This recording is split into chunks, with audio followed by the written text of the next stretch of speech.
The Department of Defense, DoD, didn't have to opt for the F-35. In the 1990s, both Boeing and Lockheed Martin bid for the next big fighter contract, a plane that would serve in each of the Air Force, Navy, and Marine Corps, as well as grace the air forces of many US allies. Boeing served up the X-32, Lockheed the X-35.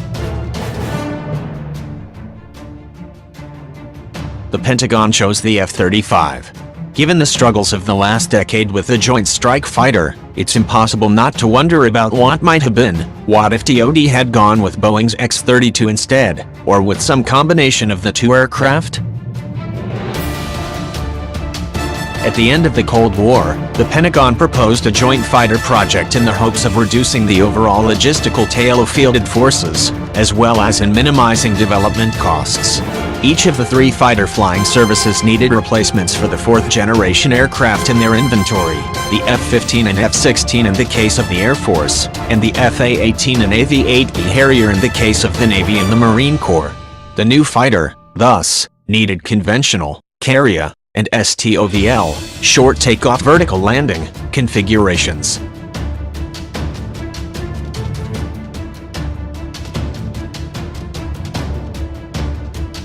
DoD had not, historically, had good luck with joint programs, but the hope was that increased jointness between the services, combined with more advanced production techniques and more carefully refined logistics procedures, would make a shared fighter worth the effort. All parties understood that the winner of the competition would likely enjoy a great deal of export success, as many air forces around the world required a fifth-generation fighter. In short, this was the biggest deal on the horizon of the post-Cold War defense industry. Boeing and Lockheed Martin won contracts to develop two demonstrators each. Built to the same specifications, the X-32 and the F-35 had relatively similar performance parameters. Deciding to compete on cost, Boeing designed the X-32 around a single-piece delta wing that would fit all three variants. The X-32 lacked the shaft-driven turbofan lift of the F-35, instead using the same thrust vectoring system as the AV-8 Harrier. The X-32's system was less advanced than the F-35's, but also less complex.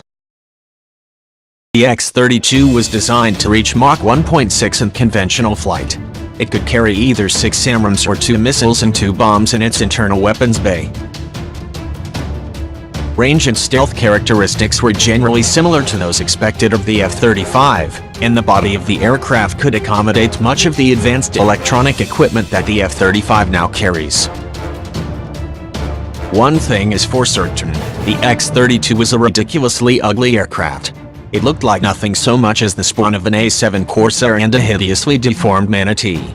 The F-35 has no prize from an aesthetic point of view, lacking the sleek, dangerous lines of the F-22.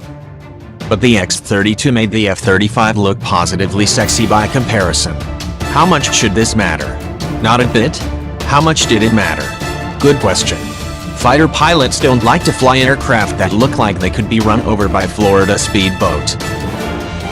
On more concrete grounds, Boeing's strategy probably hurt its chances.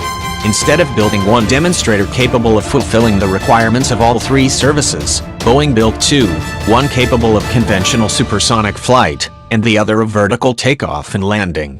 Lockheed's prototype could do both. The Pentagon also liked the innovative, if risky, nature of the F-35's turbolift.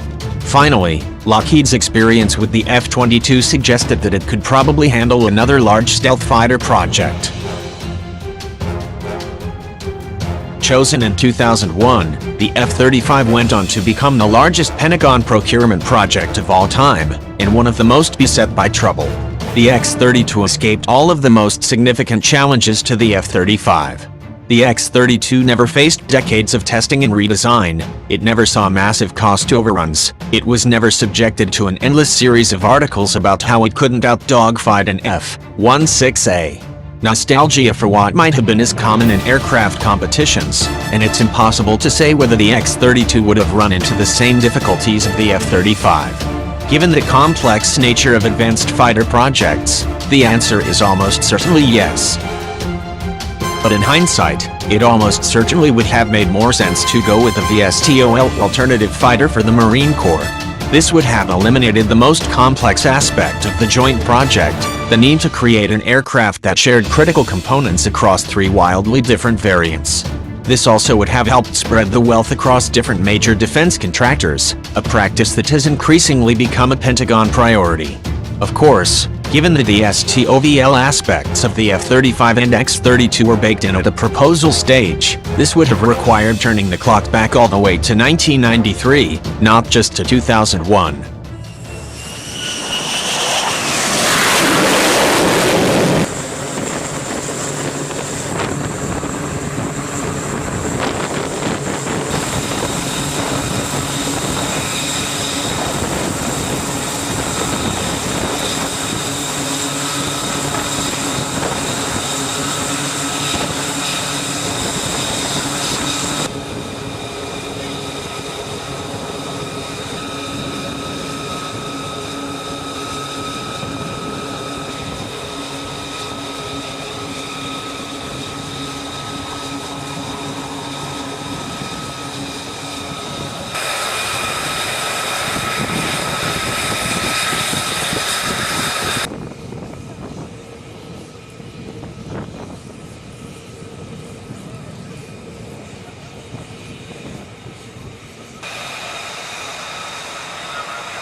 That's how you get captured information on the flight deck.